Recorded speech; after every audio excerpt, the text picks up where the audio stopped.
શ્રી કૃષ્ણ વિદ્યાર્થી મિત્રો, જ્ઞાન વિહાર સ્કૂલના ઓનલાઈન શિક્ષણમાં તમારું હાર્દિક સ્વાગત છે। આજે આપણે ધોરણ 7 એમાં વિષય વિજ્ઞાન પાઠ 1 એશિયમ રિવિઝન કે જે આપણે એશિયમ માંથી રિવિઝન કરતા હતા એમાં આપણે પેજ નંબર 51 ઉપર પ્રયોગ 1 બાકી હતો। બાકી આપણે બધા પ્રશ્નો એમસીક્યુ ખાલી જગ્યા બધાનું રિવિઝન કરી નાખ્યું છે। તમે બધા સાથે સાથે કરો છો ને રિવિઝન? ચાલો નીચે આપેલા પ્રયોગ વર્ણવો। શું કીધું કે નીચે આપેલો પ્રયોગ વર્ણવો। પ્રકાશ સંશ્લેષણની પ્રક્રિયા માટે સૂર્યપ્રકાશ જરૂરી છે તે દર્શાવતો પ્રયોગ વર્ણવો। શું કહે છે કે પ્રકાશ સંશ્લેષણની પ્રક્રિયા થવા માટે સૂર્યપ્રકાશ જરૂરી છે એ દર્શાવતો પ્રયોગ વર્ણવો। તો પહેલા તો કે સાધન સામગ્રીમાં આપણે શું જોશે તો કે કુંડામાં ઉગાડેલા એક સરખા પ્રકારના બે છોડ। શું કે એક સરખા જ કુંડામાં ઉગાડેલા બે છોડ અને આયોડીન। બીજું શું જોશે? આયોડીનનું દ્રાવણ। તો કે પદ્ધતિ પહેલા શું કરવાનું તો કે કુંડામાં ઉગાડેલા બે એક સરખા છોડ લેવાના। પહેલા શું કરવાનું તો કે કુંડામાં ઉગાડેલા એક સરખા બંને એક સરખા સેમ દેખાતા હોય ને એવા છોડ આપણે લેવાના। બે કુંડા લેવાના એમાં બંને એક સરખા છોડ અહીં આપણે લઈ લેવાના। એક કુંડાના છોડને અંધારામાં રાખો। એક કુંડાના છોડને શું કરવાનું કે આપણા ઘરમાં એવો રૂમ હોય સ્ટોર હોય એવા અંધારામાં રાખવાનું કે જ્યાંથી સૂર્યપ્રકાશ આવી શકે નહીં। બીજા કુંડાના છોડને સૂર્યપ્રકાશમાં મૂકો। બીજા કુંડાના છોડને શું કરવાનું આપણે આપણા ધાબા ઉપર ટેરેસ ઉપર શું કરવાનું આપણે સૂર્યપ્રકાશમાં મૂકવાનું।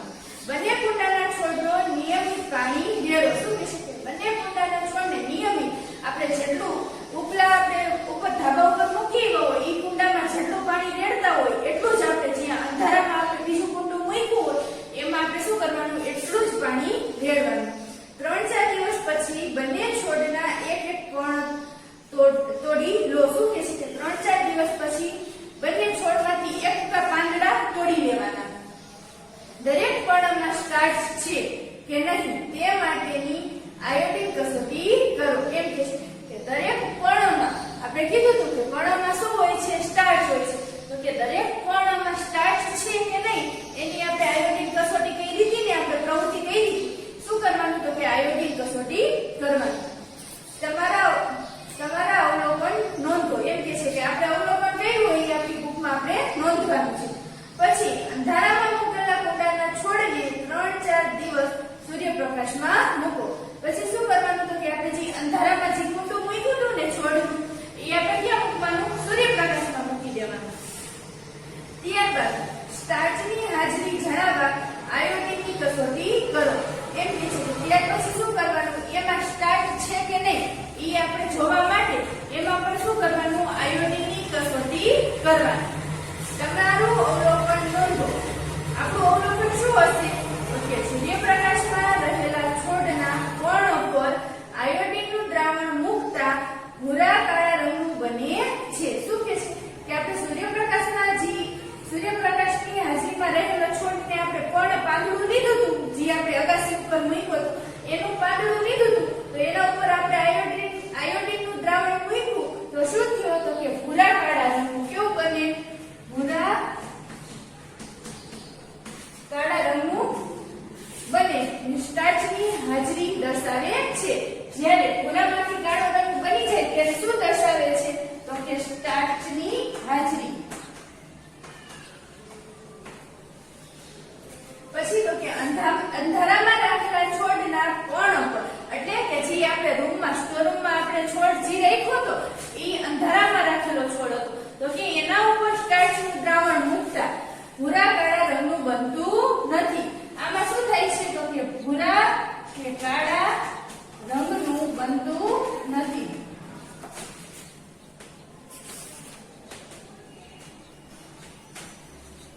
અંધારામાં જે આપણે છોડ રાખ્યો હતો એમાં સ્ટાર્ચ છે નહીં એનો મતલબ એવો થયો કે જે આપણે અંધારામાં છોડ રાખ્યો હતો એમાં સ્ટાર્ચ છે નહીં એમાં સ્ટાર્ચની ગેરહાજરી સૂચવે છે। આમાં સ્ટાર્ચની શું સૂચવે છે? ગેરહાજરી।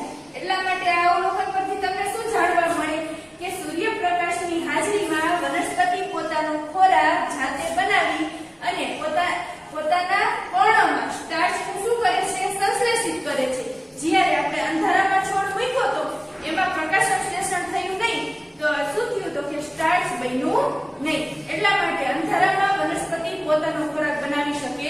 નહીં.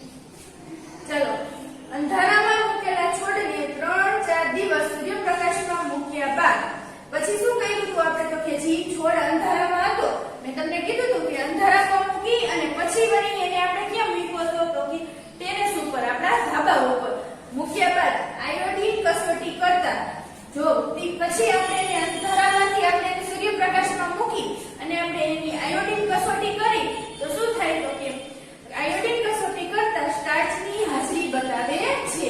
સૂર્યપ્રકાશમાં આપણે મૂક્યા પછી શું થાય છે? સૂર્યપ્રકાશમાં મૂકતા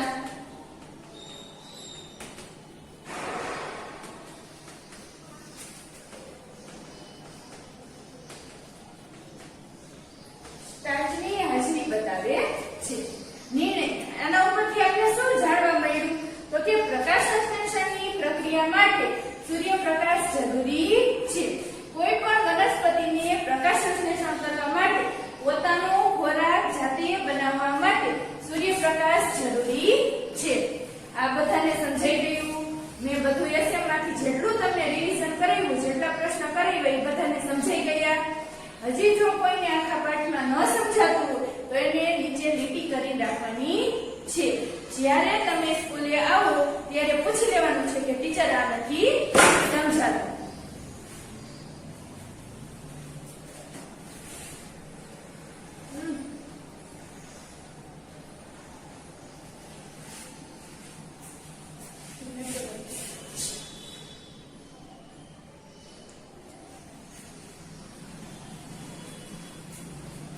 જય શ્રી કૃષ્ણ વિદ્યાર્થી મિત્રો. આપણે હવે પાઠ બીજો ચાલુ કરશું. પહેલા આપણે શું જોયું? તો કે વનસ્પતિમાં પોષણ. હવે આપણે શું જોશું? તો કે પ્રાણીઓમાં પોષણ. પ્રાણીઓ કેવી રીતના પોતાનું પોષણ મેળવે છે હવે આપણે ઈ જોશું. તો કે તમે પ્રકરણ 1 માં અભ્યાસ કરી ગયા કે પ્રકાશ સંશ્લેષણ દ્વારા વનસ્પતિ પોતાનો ખોરાક બનાવી શકે છે. આપણે પ્રકરણ 1 માં અભ્યાસ કર્યો કે પ્રકાશ સંશ્લેષણ દ્વારા વનસ્પતિ પોતાનો ખોરાક બનાવે છે. પ્રાણીઓ બનાવી શકતા નથી. આપણે એ પણ જોયું કે મનુષ્ય, પ્રાણીઓ બધા પોતાનો ખોરાક જાતે બનાવી શકતા નથી. પ્રાણીઓ પોતાનો ખોરાક પ્રત્યક્ષ રીતે વનસ્પતિને ખાઈને અથવા પરોક્ષ રીતે જે પ્રાણીઓ વનસ્પતિને ખાય છે તેને ખાઈને મેળવે છે. શું કહે છે? કે પ્રાણીઓ પોતાનો ખોરાક પ્રત્યક્ષ રીતે, એટલે કે પ્રત્યક્ષ રીતે એટલે કે વનસ્પતિ, આ વનસ્પતિ છે. વનસ્પતિને કોણ ખાય? તો કે હરણ. એટલે આ કેવું થયું? તો કે પ્રત્યક્ષ. જ્યારે પછી તો કે હરણને કોણ ખાય? તો કે સિંહ, વાઘ. સિંહ ગાય શું આવશે? તો કે પરોક્ષ. કારણ કે સિંહ સીધી વનસ્પતિને પોતાનો ખોરાક તરીકે ઉપયોગ કરી શકતું નથી. એટલા માટે વનસ્પતિને કોણ ખાય? તો કે હરણ. હરણને કોણ ખાય? તો કે સિંહ. એટલે તો કે વનસ્પતિને હરણ ખાય તો એ કેવું થયું? પ્રત્યક્ષ. આપણે લીલી વનસ્પતિ ખાઈએ, આપણે સલાડ ખાઈએ તો એ કેવું થયું? પ્રત્યક્ષ. જો એ જ રીતના સાપ છે, ઉંદર છે, એ બધા શું કરે? તો કે સાપ, ઉંદર એ બધા નાના નાના જીવજંતુઓને ખાય તો એ કેવું થયું? પરોક્ષ રીતના. સમજાઈ ગયું? તો કે પ્રાણીઓ પોતાનો ખોરાક પ્રત્યક્ષ રીતે એટલે કે વનસ્પતિને ખાઈને પ્રાણીઓ વનસ્પતિને ખાય છે. ખાઈને અથવા પરોક્ષ રીતે એટલે કે પરોક્ષ રીતે જે પ્રાણીઓ વનસ્પતિને ખાય છે તેને ખાઈને મેળવે છે. એટલે કે જે પ્રાણીઓ, આ પ્રાણીએ શું ખાધું? તો કે વનસ્પતિને ખાધી, તો આ પ્રાણીને આપણે કેવું કહીશું? પરોક્ષ રીતના. એ પ્રાણીને કોણ ખાઈ જાય? સિંહ ખાઈ જાય. એટલા માટે આપણે એને કેવું કહીશું? પરોક્ષ રીતના. સિંહ લીલી વનસ્પતિ સીધો ખાઈ શકતો નથી. એટલા માટે પ્રાણીઓ કેવા છે? તો કે પરોક્ષ રીતના લીલી વનસ્પતિને ખાઈને પોતાનો ખોરાક મેળવે છે. કેટલાક પ્રાણીઓ વનસ્પતિ તથા પ્રાણીઓ એમ બંનેને ખાય છે. કેટલાક પ્રાણીઓ વનસ્પતિને પણ ખાય છે અને પ્રાણીઓને પણ ખાય છે. આપણે સલાડ પણ ખાઈએ છીએ, તો કેટલાય માણસો એવા છે કે માંસ, મટન, માછલી એવું પણ ખાય છે. એ જ રીતે એમ કે છે કે કેટલાક પ્રાણીઓ તો એવા છે કે વનસ્પતિને પણ ખાય છે અને પ્રાણીઓ એમ બંનેને ખાય છે. યાદ કરો કે મનુષ્ય સહિતના બધા જ સજીવોને વૃદ્ધિ, સમારકામ અને શરીરના કાર્ય માટે ખોરાકની જરૂરિયાત રહે છે. આપણે યાદ જ છે કે બધા જ કેટલાક શું કહે છે તો કે યાદ કરો કે મનુષ્ય સહિતના બધા જ સજીવોને, એટલે કે આપણે નાના હોય, નાના થઈ અને આપણે મોટા થાય. તમે પેલા કેવા સાવ નાના હશો, પછી અત્યારે 7મા ધોરણમાં આવ્યા તો તમે કેવા મોટા લાગો છો. એમ કે છે કે તમે મોટા થઈ અને શું કરો તો કે વૃદ્ધિ થવા માટે, આપણે વૃદ્ધિ થવા માટે, આપણો વિકાસ થવા માટે આપણે શેની જરૂર પડે તો કે આપણે ખોરાક લઈએ તો જ આપણા બધા મસલ્સ, હાડકા બધું શું થાય, મજબૂત થાય. નહીતર આપણે જમતા જ ન હોય તો આપણે કેવા બધા પાતળા, આપણામાં શક્તિ જ ન હોય, આપણે એવા લાગે. પછી તો કે આપણા શરીરનું સમારકામ એટલે જો આપણે કોઈ હાડકું ભાંગી ગયું હોય અથવા તો આપણે કોઈ જગ્યાએ ઈજા પહોંચી હોય તો આપણા શરીરમાં શું કરવું પડે, સમારકામ થવા માટે આપણે ખોરાકની જરૂર પડે. જો તમારે કોઈ એવી રીતના ઓપરેશન થયું હોય તો તમને ડોક્ટર શું કહેશે તો કે વિટામિન યુક્ત, સૌથી વધારે તમારે વિટામિન વાળો અને મગ, કઠોળ બધા બાફી અને ખાવાના, કારણ કે તમને ફટાફટ શું થાય, રૂજ આવવા માંડે. આપણે કોઈ જગ્યાએ લાગ્યું હોય ને તો આપણે મગ, કઠોળ એવું બાફીને ખાવાનું કે ડોક્ટર, કારણ કે આપણા શરીર ઉપર શું થાય તો કે આપણે જે જગ્યાએ આપણે ટાંકા લીધા હોય ને અહીંયા ફટાફટ શું થાય, રૂજ આવવા માંડે. ને શરીરના કાર્યો માટે ખોરાકની જરૂરિયાત રહે છે. આપણા શરીરને કાર્ય કરવા માટે શેની જરૂર છે તો કે ખોરાકની જરૂરિયાત રહે છે. પ્રાણી પોષણમાં પોષક તત્વની જરૂરિયાત, ખોરાક ગ્રહણ કરવાની પદ્ધતિ અને તેનો શરીરમાં વપરાશ વગેરેનો સમાવેશ થાય છે. તો કે પ્રાણી પોષણમાં પોષક તત્વની જરૂરિયાત, એટલે કે આપણે બધા પોષક તત્વ, વિટામિન, ચરબી, કાર્બોહાઈડ્રેટ, આપણે બધા પોષક તત્વની જરૂરિયાત રહે છે. ખોરાક ગ્રહણ કરવાની પદ્ધતિ, આપણે કેવી રીતે ખોરાક ગ્રહણ કરીએ છીએ એની પદ્ધતિ તો કે આપણે રાંધીને, બાફીને, કોઈ ખોરાક એવો હોય કે આપણે શેકીને, અથવા તો કેટલાય શાકભાજી એવા હોય કે આપણે કાચા ખાઈએ છીએ, સલાડ તરીકેનો ઉપયોગ કરીએ છીએ, અને તેનો શરીરમાં વપરાશ વગેરેનો સમાવેશ થાય છે. આપણા શરીરમાં કેટલી વસ્તુ આપણે કઈ માત્રામાં જોઈએ એની પણ આપણે ખબર હોવી જોઈએ. તમે ધોરણ 6 માં ભણી ગયા કે ખોરાક વિવિધ પ્રકારના ઘટકો ધરાવે છે. આપણે ધોરણ 6 માં પહેલો જ પાઠ તમારે આવતા કે આહારના ઘટકો, એમાં આપણે અભ્યાસ કરી ચૂક્યા કે શું કહે છે કે ખોરાક વિવિધ પ્રકારના ઘટકો ધરાવે છે. યાદ કરો અને નીચે તેની યાદી બનાવો. ચાલો આપણે હવે યાદ કરવાનું છે. તમને યાદ છે કે નહીં? અને આપણે એની યાદી બનાવવાની છે. આપણે જે ખોરાક લઈએ છીએ એમાંથી આપણે કયા વિટામિન અને પોષક તત્વ મળે છે, આપણે એની યાદી બનાવીએ. ચાલો બધા મારી સાથે પેન્સિલ કાઢી અને સાથે સાથે નોટમાં લખતા જાજો અને પાઠ્યપુસ્તકમાં પણ પૂરવાનું છે.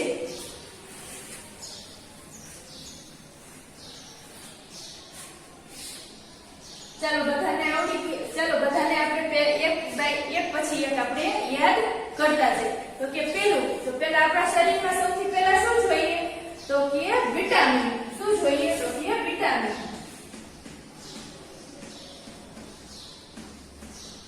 પછી બીજું સ્ટાર્ચ, બીજું કાર્બોદિત,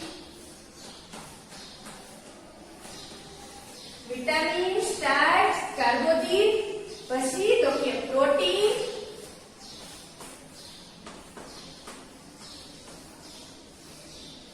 ને પાંચમું ચરબી.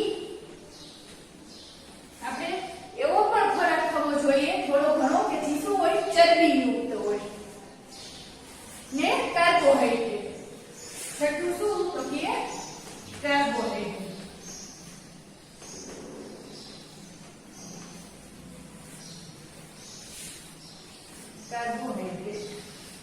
ચાલો આ બધા પુસ્તકમાં લખી નાખ્યું. 6 નામ લખાઈ જાય પછી આપણે આગળ વધીએ. શું કે છે તો કે આપણે યાદ કરવાનું છે કે ખોરાકના વિવિધ પ્રકારના ઘટકો. તો કે ખોરાકના વિવિધ ઘટકો કયા? વિટામિન, સ્ટાર્ચ, કાર્બોહાઈડ્રેટ, પ્રોટીન, ચરબી અને કાર્બોહાઈડ્રેટ અને કાર્બોદિત.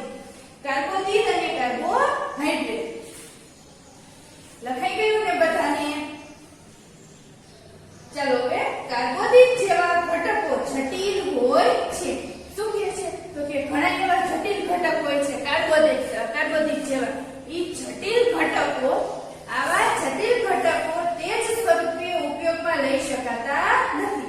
આવા જટિલ ઘટકો હોય કાર્બોદિત જેવા એને આપણું શરીર એ સ્વરૂપે ઉપયોગમાં લઈ શકતું નથી. તેથી તેનું સરળ સ્વરૂપમાં રૂપાંતરણ જરૂરી છે.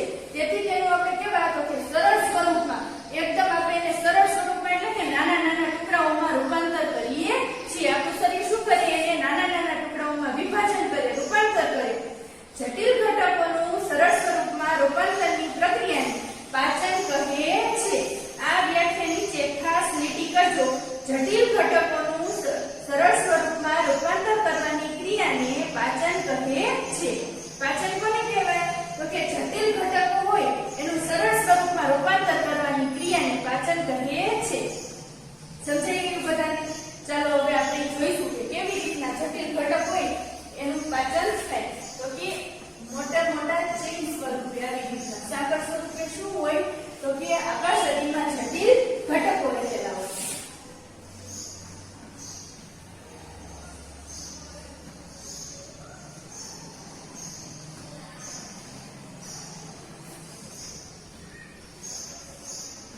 આવા જટિલ ઘટકોને આપણે અલગ અલગ નાના નાના ટુકડામાં શું કરે તો કે વિભાજન કરે. જટિલ ઘટકોનું સરળ સ્વરૂપમાં શું કરી નાખીએ તો કે વિભાજન કરી નાખીએ.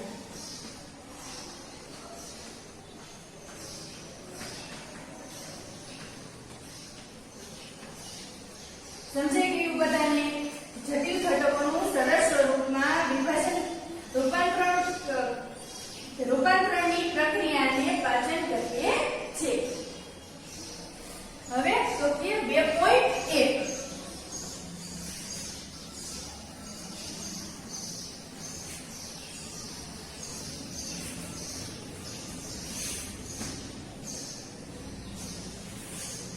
ખોરાક મેળવવાની જુદી જુદી પદ્ધતિઓ.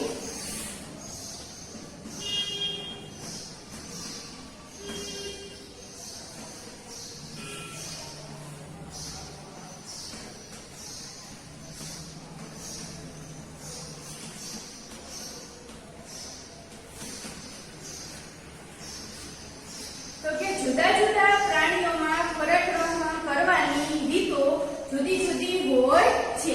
જુદા જુદા પ્રાણીઓમાં ખોરાક ગ્રહણ કરવાની રીત કેવી હોય છે?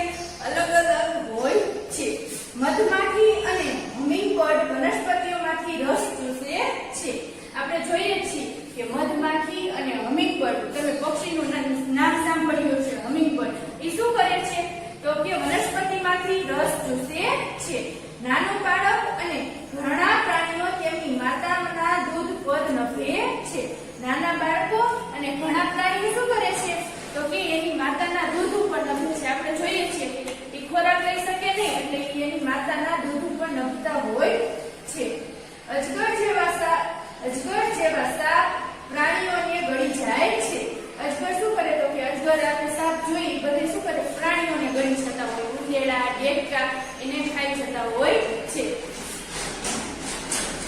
કેટલાક જલીય પ્રાણીઓ આસપાસ તરતા ખોરાકના સૂક્ષ્મ કણોને તારવીને ખાઈ જાય છે. જલીય એટલે કે પાણીમાં રહેતી કેટલીક માછલીઓ શું કરી, આપણે ગોળ આપણે શું નાખીએ તો કે નાખીએ ખોરાક, એટલે એ શું કરતી હોય તો કે પાણીમાં જે ખોરાક તરતો હોય એને ખાઈ જતા હોય, અથવા તો સૂક્ષ્મ જીવો હોય એને પણ શું કરતા હોય, ખાઈ જતા હોય છે. પ્રવૃત્તિ 2.1 નીચે આપેલા પ્રાણીઓના ખોરાકનો પ્રકાર અને ગ્રહણ કરવાની પદ્ધતિ કઈ છે?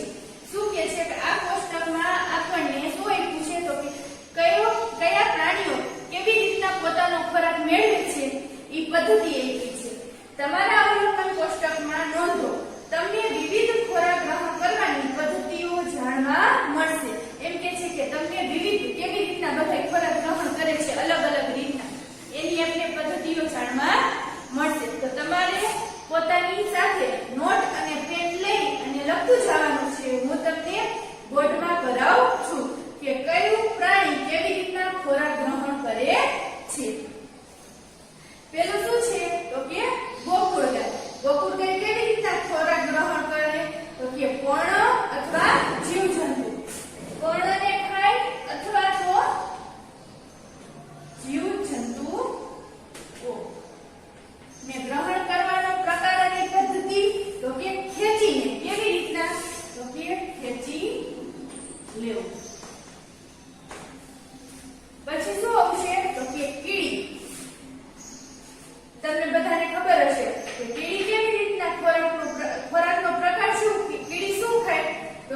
ગળ્યા પદાર્થો અને ખોતરીને કીડી શું કરે આપણા ઘરમાંથી ખોતરી અને દર કરે તમને બધાય જોયું હશે ખોતરીને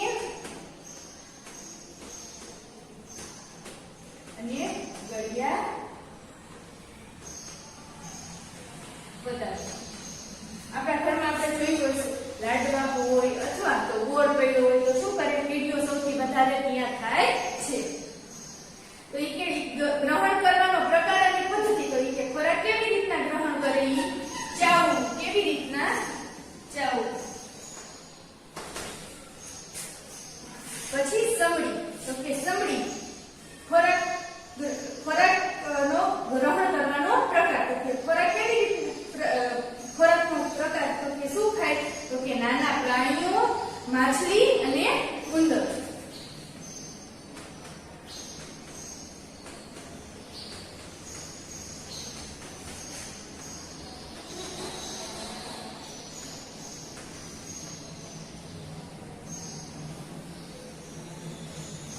નાના પ્રાણીઓ માછલી અને ઉંદર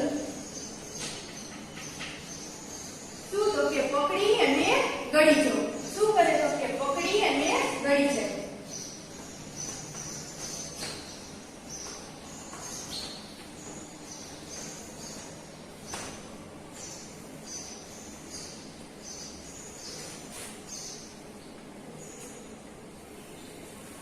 એ જ રીતના શું કે હમિંગ બર્ડ તો કે હમિંગ બર્ડ ખોરાકનો પ્રકાર તો કે ખોરાક કેમાંથી મેળવે તો કે ફૂલોનો રસ આપણે હમણાં જ કીધું કે હમિંગ બર્ડ શું કરે તો કે કોઈ વનસ્પતિના ફૂલનો રસ કેવી રીતના મેળવે ગ્રહણ કરવાનો પ્રકાર અને પદ્ધતિ ગ્રહણ કેવી રીતના કરે તો કે ચૂસવું ચૂસી લે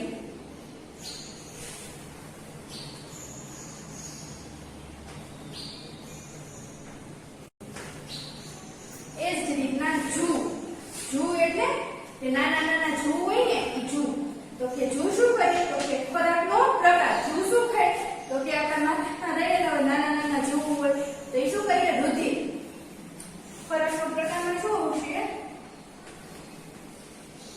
રુધિર ને ગ્રહણ કરવાનો પ્રકાર અને પદ્ધતિ તો એમાં શું કરે ચૂસવું શું આવે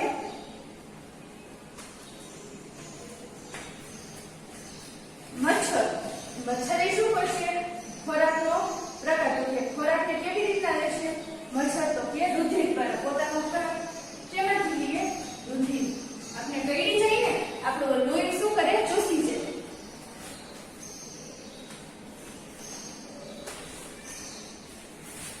ચાલો આ ઉપર બધાને લખાઈ ગયું છે પછી શું આવશે પતંગિયું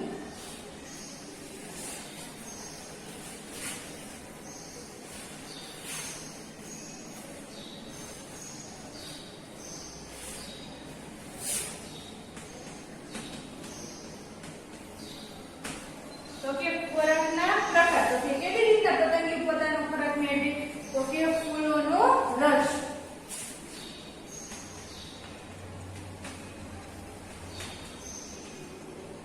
ફૂલોના રસનો ગ્રહણ કરવાનો પ્રકાર અને પદ્ધતિ કેવી રીતના ફૂલ આખું ખાઈ જાય તો કે નળી વડે ખેંચી લેવું શું કરે તો કે નળી વડે ખેંચી લે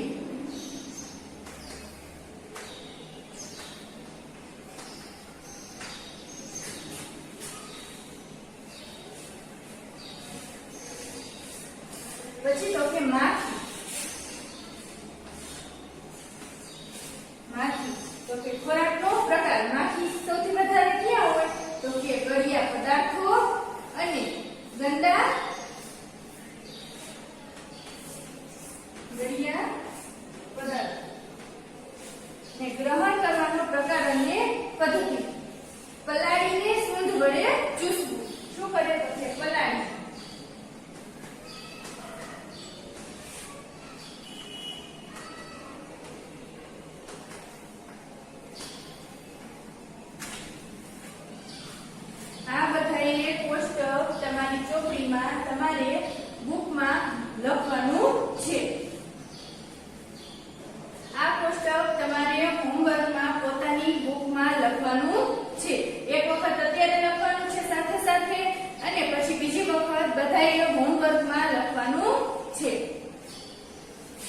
બધાને સમજાઈ ગયું? સમજાઈ ગયું ને? નમસ્તે.